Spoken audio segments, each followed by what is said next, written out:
Anton. What are we going to do with you? You call yourself a skeptic, but you fail on one major tenet of skepticism. What is this major tenet? Well, let's use a quote from Rothbard to illustrate it. It is no crime to be ignorant of economics, which is, after all, a specialized discipline, and one that most people consider to be a dismal science. But it is totally irresponsible to have a loud and vociferous opinion on economic subjects while remaining in the state of ignorance. While Rothbard here is talking about economics, this is true of any complex subject, which includes chemistry, physics, biology, economics, political science, history, or anything else. What does this mean? It means it's okay to reject ideas that you hear. But if you continue it and you're loud and opinionated about it, you should understand the subject that you're talking about. That's what a true skeptic does. To be fair, many skeptics, not just Anton, scratch that. Many, if not most people, fail at this when it comes to politics, economics, and the state. Yes, they fail at it when it comes to natural sciences also. But that's not my forte, so I don't spend much time in that wheelhouse. Anton, you're in my house now, and we need to talk. I understand why they do not understand these subjects. Our time is limited, and there's so much to learn within these subjects. It is hard to be successful at your job while still learning both the major fields of natural sciences and social sciences. In economics, this phenomenon is called rational ignorance. With this debunking video, I'm not only going to show that Anton was wrong, but I'm also going to show that he hasn't done much, if any, research on the topic. Thank you. Let's begin. Libertarians often argue that taxation is theft, and they also argue that we should abolish the income tax.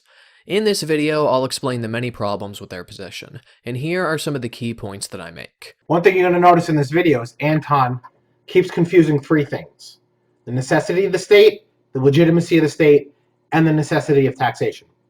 While there are some political theorists that try to ground political legitimacy in the need for the state, Anton doesn't really make this argument. He just muddies the two topics together. It is logically possible for the state to be illegitimate, and it's still to be necessary. A further possibility is for the state to be necessary, but taxation is not necessary. I do not think that either the state is necessary nor legitimate, but both of these topics deserve at least a full-length video dedicated to them, which I will do in the future. Here, we're going to stick to the arguments that Anton makes. So we will touch on the topics of legitimacy and necessity, but only limited to the points he makes. Comparisons between taxation and robbery are absurd, because the person who is mugged has no say in the matter, whereas the citizen gets to vote on what our tax rates are and what programs we do or don't fund.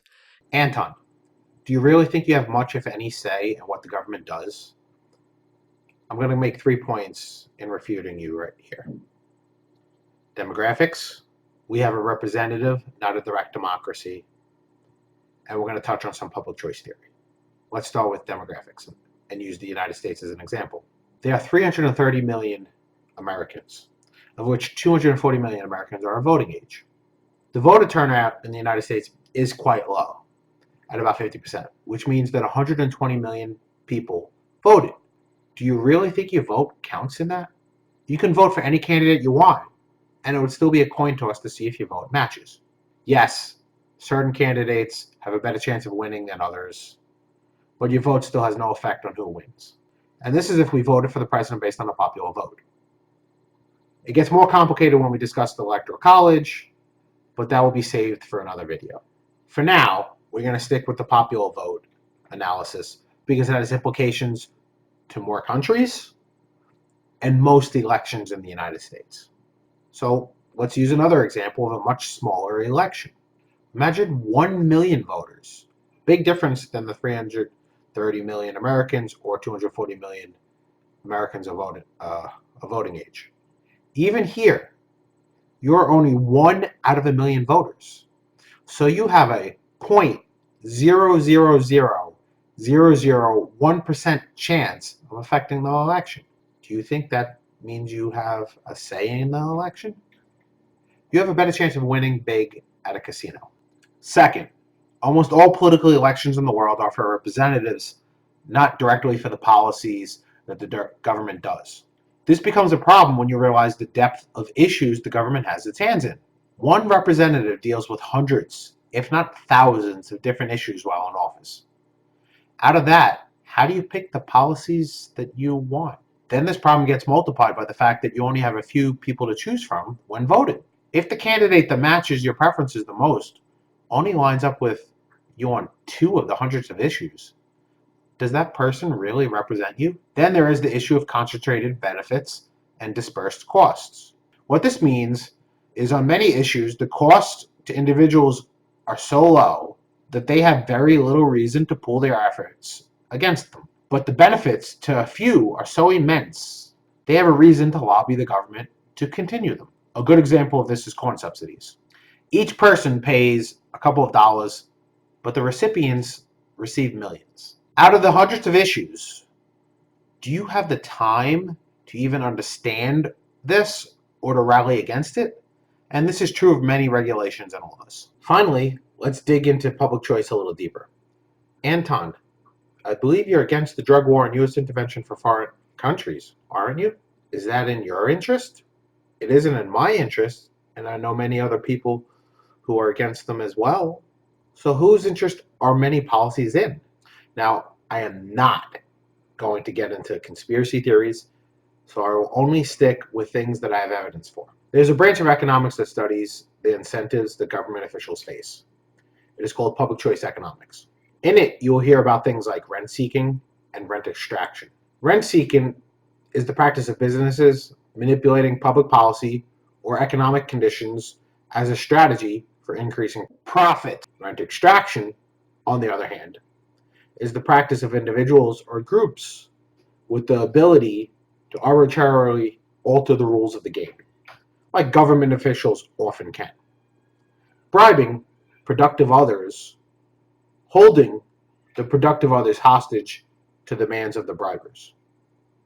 A good example of rent seeking is many government licenses that people within those industries lobby for. It reduces their competition, raising their profits. We could look at cosmetology licensing, where cosmetologists have to spend thousands of dollars when many of them might already know those skills for practically nothing.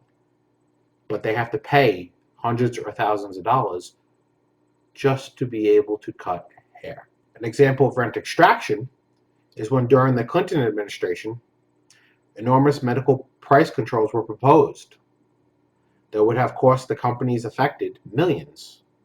In this video, I'm not going to discuss if those controls were good or bad, but we can probably all agree that the politicians taking a bribe was wrong. Randall Holcombe, in his great book, Political Capitalism, explains this.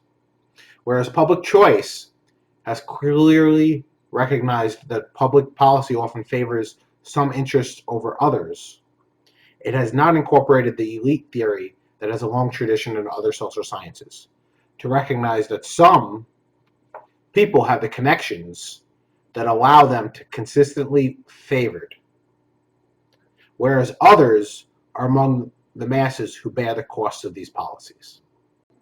Let's continue. We see this argument being made in an article on Libertarianism.org written by Michael Huemer, which I think is a very fitting name because his article and his arguments are a rich source of comedy. He begins by writing the following, quote, "Taxation is theft is a popular slogan among libertarians. It captures the sentiment that we should hold the state to the same moral standards as non-state actors," end quote. Right off the bat, this strikes me as a strange notion. I don't think that we should hold the state to the same moral standards as non-state actors, certainly not in all areas. The libertarian argument here is that if I'm not allowed to do it, the state shouldn't be allowed to do it. I would argue that there are plenty of areas where this thinking falls flat. The state rightfully has the authority to punish people when they commit crimes. Anton, do you think libertarians and anarchists stop at taxation when they argue the state should be held to the same standard as everyone else? Everything you include is examples of things you believe the state has the authority to do, but people do not, are included in our analysis. Next, you're just stating that the state has the authority to punish people for committing crimes. You need to demonstrate that the state has that legitimate authority, and you haven't yet. If, as you argue later, the power of the state comes from the people, how does the state get the authority that individuals never had? Imagine in the state of nature, could 10 people come together and vote to lock you up? If they could not do that, then where does the state get its authority from? Let's continue. That said, obviously I'm not saying that the state should have unlimited powers to do what they please. I would agree that there are certain areas where the state, or more specifically certain actors within the state, should be held accountable for their wrongdoing. For example, when they kidnap and torture people without due process, under the guise of fighting terrorism. Holy fuck, Anton, we agree. See? You can question the state sometimes. Try to do it a little more often. Here's the thing though, I don't consider taxation to be a form of wrongdoing. Okay, everybody, pack your bags. Stop what you're doing. Anton doesn't believe taxation is wrong. So we can all just give up. He wins. Why all of the outrage about this? Well, according to libertarians, taxation isn't just analogous to theft. In their view, it is theft. As Huemer continues, quote, "Imagine that I have founded a charity organization that helps the poor, but not enough people are voluntarily contributing to my charity, so many of the poor remain hungry. I decide to solve the problem by approaching well-off people on the street, pointing a gun at them, and demanding their money. I funnel the money into my charity, and the poor are fed and clothed at last." Now compare the case of taxation. When the government taxes citizens, what this means is that the government demands money from each citizen under a threat of force. If you do not pay, armed agents hired by the government will take you away and lock you in a cage. This looks like about as clear a case as any of taking people's property without consent. So the government is a thief, end quote.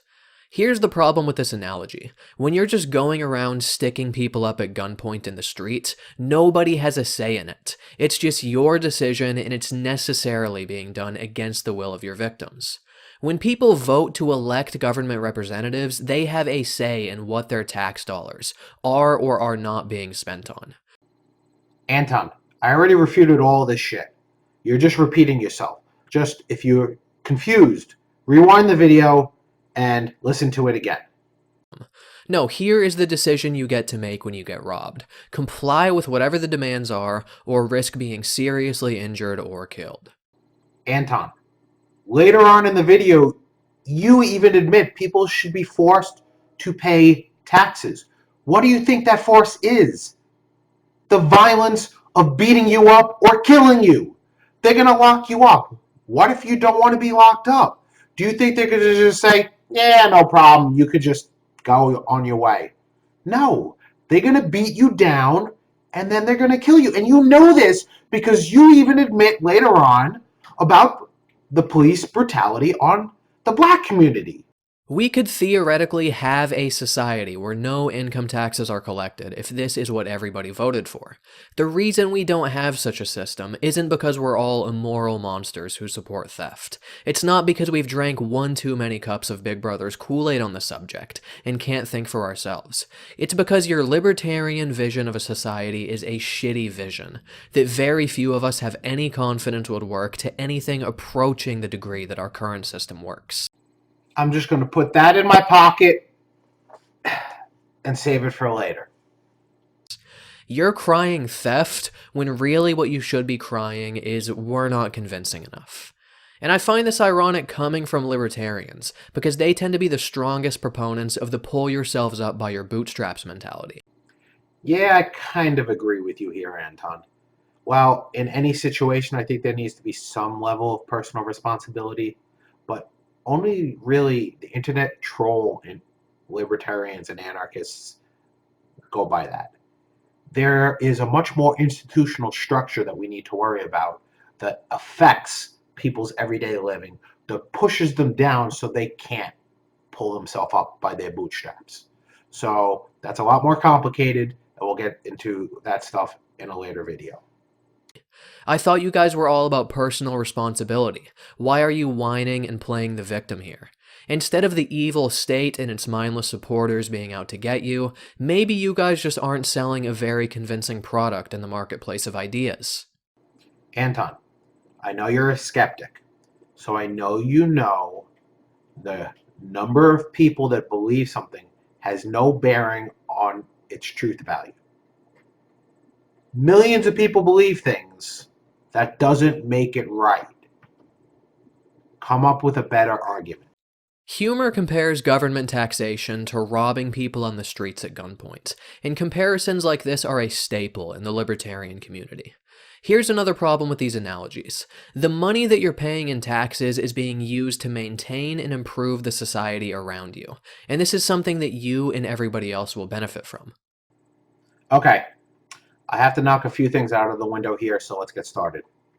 First, Anton, it isn't simply a libertarian view of the state where the state is a criminal. It is a common view in economics and political philosophy. Economist Mankar Olson, in his book Power and Prosperity, argues under anarchy, a roving bandit only has the incentive to steal and destroy, while a stationary bandit, a tyrant, has an incentive to encourage some degree of economic success, as he expects to remain in power long enough to benefit from that success. A stationary bandit thereby begins to take on government functions of protecting citizens and their property against roving bandits. He argues this was the seeds of civilization and of the state. Political philosopher David Koop, in his article, The Idea of a Legitimate State, argues, imagine that a drug smuggling cartel organizes a coup and overthrows the democratically elected government of Exemplar. It establishes a dictatorship under a new constitution with the leading members of the cartel in the key political positions. The cartel has created a rogue state, and we want to say that this state is not legitimate. Unfortunately, reasoning similar to our reasoning in the example might force us to conclude that virtually no state is legitimate. For virtually every state owes its existence to some combination of events that include a share of skullduggery or worse. As you can see, these are two political philosophers and economists that support the state and are not libertarian, but they still view the state as some form of criminal activity. Next, receiving benefits does not make the government legitimate. If you do not like the robber analogy, I have a better one that happens in reality for you. Organized crime often makes shop owners pay them protection money, which will pay for the protection against other criminals, but if they do not pay it, the mob will beat the shop owners down until they pay or kill them to set an example for the other shop owners. Is the mob legitimate as a result of the benefits they give to the shops? It would be a very strange kind of robbery where somebody holds you up at gunpoint, demands only 20% of the money that you have, and then comes to your house the next day and spends that money improving your life. I already showed you how stationary bandits, as a state or a mafia, would be willing to do such things as to receive more long-term profits. And if I'm supportive of paying taxes to fund these government programs, if I sign off on this system every time I cast my ballot. Voting also does not mean someone consents. Imagine a group of people tie you and your family up. They tell you that amongst the criminals in your family, you will all vote for if you will die or not. Now imagine, because the number of criminals outnumbers your family, the vote is for you to die. If you voted, does that mean you consented to your murder? Yes, I know you're going to say they had no legitimate authority, but you need to demonstrate that legitimacy. You still have not done that. You keep throwing out terrible analogies. I call the police and I'm like, yeah, I'd like to report a robbery. They're like, do you have any suspects? I'm like, well, yeah, me. I went to the store, gave them money in exchange for some things, and that means I basically stole from myself. This deserves another good Rothbard quote. It is common to hear sentiments expressed which violate virtually every tenet of reason and common sense, such as, we are the government. The useful collective term we has enabled an ideological camouflage to be thrown over the reality of political life. If we are the government, then anything a government does to an individual is not only just and untyrannical, but also voluntary on the part of the individual concerned. If the government has incurred a huge public debt, which must be paid by tax one group for the benefit of another, this reality of burden is obscured by saying that we owe it to ourselves. If the government conscripts a man or throws him into jail for a dissident opinion, then he is doing it to himself, and therefore nothing untoward has occurred. Under this reasoning, any Jews murdered by the Nazi government were not murdered. Instead, they must have committed suicide, since they were the government, which was democratically chosen. And therefore, anything the government did to them was voluntary on their part. One would not think it necessary to belabor this point, and yet the overwhelming bulk of the people hold the fallacy to a greater or lesser degree. We must therefore emphasize that we are not the government. The government is not us. The government does not in any accurate sense represent the majority of the people. But even if it did, even if 70% of the people decided to murder the remaining 30%, this would still be murder and would not be voluntary suicide on the part of the slaughtered minority. And I have to say, even if I was mugged on the street at gunpoint, if I found out that the robber was funneling this money into a charity to feed the poor and desperately hungry, I would genuinely feel better about it than if he was just some common criminal spending the money on drugs or who knows what else. Yeah, I kind of agree with you there. I would rather money stolen from me go to good causes than to bad causes. If someone uses the money they stole from me to go pay for someone to be murdered, more people are harmed in the result. But if they go pay to help other people, they're helping some people. But none of that justifies taking money from me. Let's imagine that we took the advice of libertarians and did away with taxation, relying purely on charities and voluntary contributions to feed the poor. Under such a system, if the charitable donations aren't high enough, what would happen to these starving people? To find the answer, look no further than the words of Michael Huemer, quote, "Not enough people are voluntarily contributing to my charity, so many of the poor remain hungry," end quote. Come on, Anton. You do not know what a thought experiment is? Huemer is not saying, good, let them die. He is using this as an analogy to the situation. Instead of answering the question, could a charity do the same thing as the government and force you to pay, you just imply that he's evil. Here is the libertarian approach to humanitarian aid. If they can't work and charity isn't enough, fuck them. Let them starve. You seem to think that everyone is helped under the government system? You know people still fall through the cracks. Libertarians are not saying it will be a utopia, and we are not saying fuck them, let them starve. For starters, we believe that the government is at least partly responsible for their starving. Plus, libertarians have numerous solutions for alleviating and helping poverty.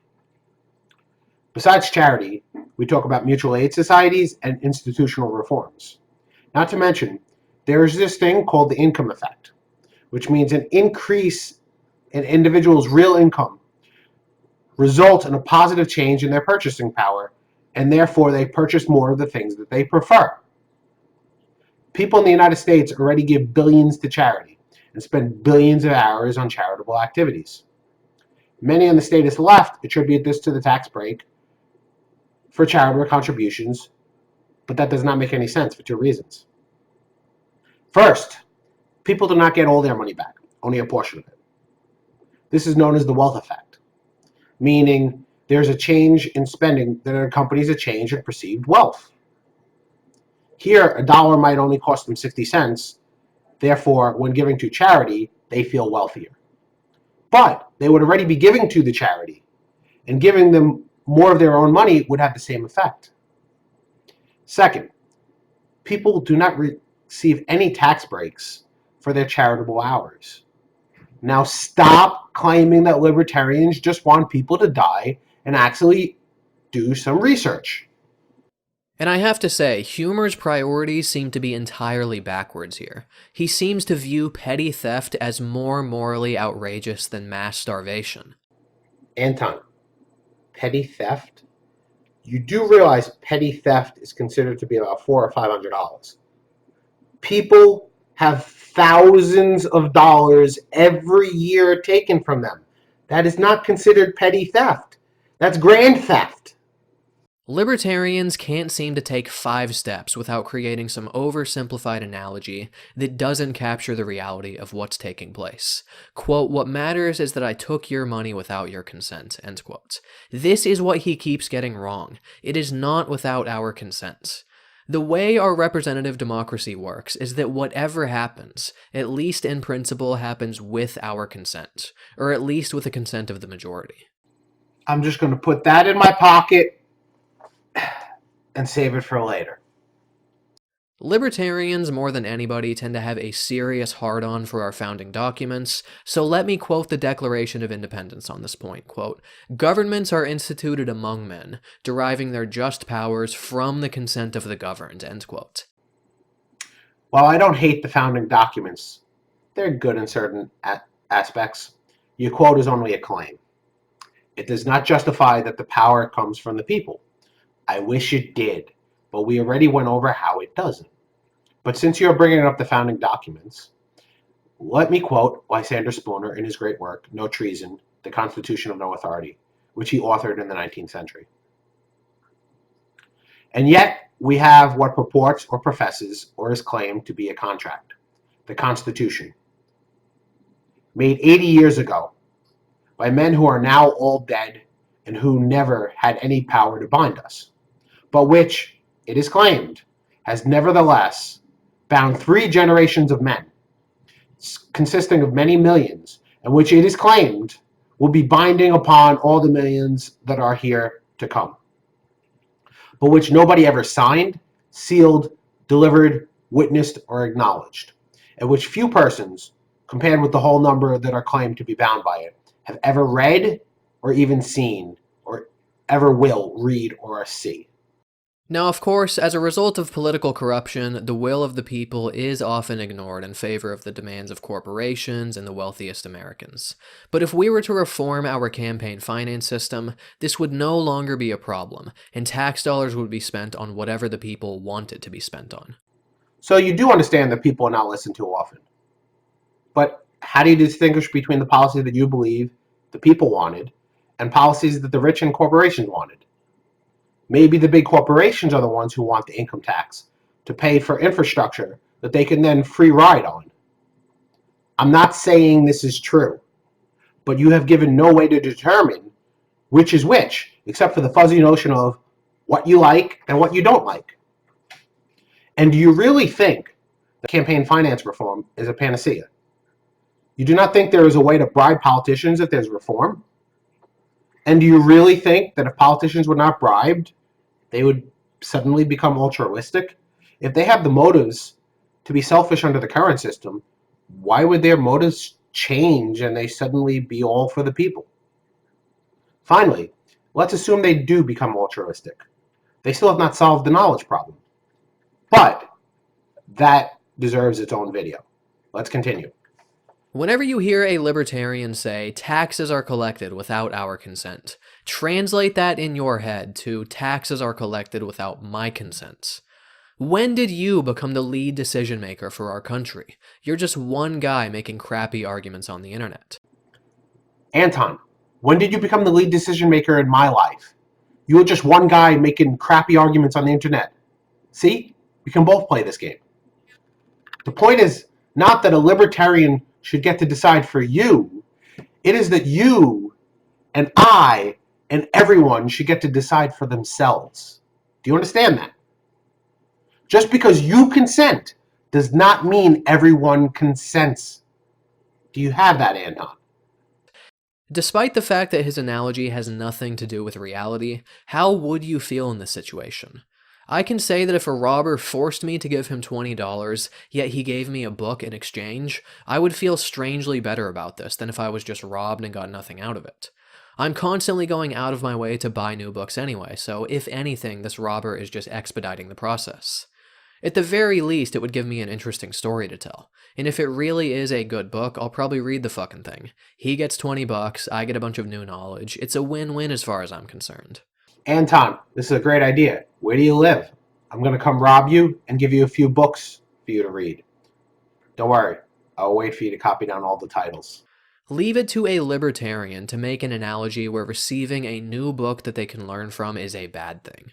Hey, the only book I need is my greasy copy of The Fountainhead. So according to you, libertarians only look up to Milton Friedman or Ayn Rand? Libertarian ideas are rooted in classical liberalism, which include the greats like Adam Smith, David Hume, John Stuart Mill, or Henry George. And in the 20th century, they include Mises, Hayek, Rothbard, James Buchanan, Eleanor Ostrom. And then of the libertarian anarchists on both the right and the left, you have Bakunin, Proudhon, Stirner, Spooner, Goldman, and so many others. So again, how about you do some research before you just look ignorant? They make the point that if you approve of the system, you approve of, quote, threats of violence being made against peaceful individuals, end quote. Who is threatening violence here? That doesn't sound like standard IRS protocol to me. That was an easy one. The state. Let's continue. Yes, it is against the law to not pay your taxes, but you're given opportunity after opportunity to make your payments before you end up going to jail. So if the mafia gives you opportunity after opportunity to pay your shakedown fee, I guess they're not threatening violence against you.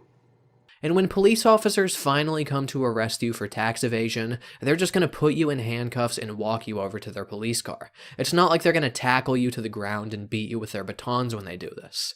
Unless you're a black person, of course. Then all bets are off and you're on your own.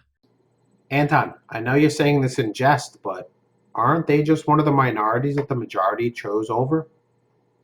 But again, so just fuck them, right? Where does the violence come into the equation? Specifically explain to me at what point you get violently attacked by agents of the state for not paying your taxes. It would be an absolute last resort. The only way you would be treated violently would be if you were the one who violently resisted your arrest. And this is something they concede in their video when they say that, quote, agents are prepared to use as much force as necessary to overpower you if you resist, end quote. The violence that you're met with during your arrest for tax evasion will be directly proportional to your degree of violent resistance. No, you're wrong again. Resisting arrest includes just not complying with what they say. I don't have to attack them. If I choose not to get up when they tell me to, that's resisting arrest. They will beat me down if I don't listen. Many libertarians express extreme outrage at the idea of being thrown in jail for tax evasion. A great example of this is former Libertarian presidential candidate Darryl Perry hanging up on Sam Seder during a debate of theirs. So in other words, if I decide I don't like your agency killing people in the Middle East, I will not fund that. What should happen to me? well, I mean, I think if you don't pay your taxes to our government, they'll ultimately put you in jail. No, I'm asking you, Sam, what do you think should happen? Not what does happen, because we know what does happen. What do you think? I want you to say it. I want you to say that I belong in jail because I don't pay taxes. If you don't pay taxes to the U.S. government, ultimately, I think you belong in jail. So you and Sam Seder and everybody on the statist left admit that violence is necessary. The basic point is that there is no opting out of taxation because there is no opting out of society. Everywhere you turn, everywhere you look, the life that you live is made possible by our tax dollars. You benefit from these things, so it only makes sense that you should contribute to funding these things. If you have the money to pay your fair share, why would we allow you to opt out of paying your contribution, yet be able to leech off of the other people who are funding these things? This would make you a freeloader, plain and simple. And I thought libertarians were against freeloading. You don't listen to libertarians much, do you? We want charges based on the services we use, not for us to freeload. Toll roads are a perfect example of this. So instead of my taxes going to roads that I do not use, they only go to roads that I do use. And what about the people who cannot afford to contribute, like the poor? Sure, you may argue that they get all their money back at the end of the year, but they still lose money in the process. How? First, by not being able to pay their bills earlier, they accrue late charges or take out very expensive payday loans. Then, due to inflation, getting the same nominal dollar amount back means they lost real income because each dollar is worth less as prices increased over the year. Quote, "It would be nice to have some sort of voluntary way of doing this," end quote. Is this seriously the full extent to which this guy has thought out his ideas and planned out his system? It would be nice if it ended up working out this way. How about some assurances? You're asking us to make an extremely bold revision to the very structure of society and government, and we're expected to get on board with this on the basis of you telling us that you hope something nice might happen? What if something nice doesn't happen? What if people are a bunch of selfish dicks and they don't send off their money to any government programs? I mean, just think about it. If everybody became a libertarian and we had the votes necessary to institute a system like this, how likely is it that uber-libertarians would voluntarily give their money to the government? We wouldn't. We would give money to services that we use and services that help people. We wouldn't fund the wars or the drug war or the mass incarceration or the other evil things the government does. Even if the population wasn't predominantly libertarians, which would have to be the case for such a system to become a reality, even if most people still supported most of these government programs, a lot of people are frankly greedy, short-sighted dicks who wouldn't be able to resist the prospect of having more money to spend buying a bunch of meaningless crap. Anton, you can't have it both ways. Either most people consent to taxation or most people would not give the taxes. Which is it? Oh yeah, if things would truly get as bad as you say they would be, then obviously people would continue to pay their taxes. Even if we assume that this was correct, it's clear that a voluntary libertarian approach would be reactive rather than proactive. What I mean by this is that if the quality of life around us became completely unacceptable, only then might people be motivated to voluntarily fund government programs that would seek to address these problems. Anton, do you really think the government is proactive? Everything it institutes is for problems that already exist. Well, Anton pretty much ends the video here. I will leave a link in the description, just in case you think I misquoted him or anything like that. If I missed any points, or if you think there is a good argument against any of the points I made, please leave it in the comments section, and please let's be civil about it. Also, if you're confused on any particular topics, or want me to spend time on topics I did not mention, please leave that in the comment section as well. Thank you. Thank you everyone for joining me. Please like and subscribe. I'll see you soon.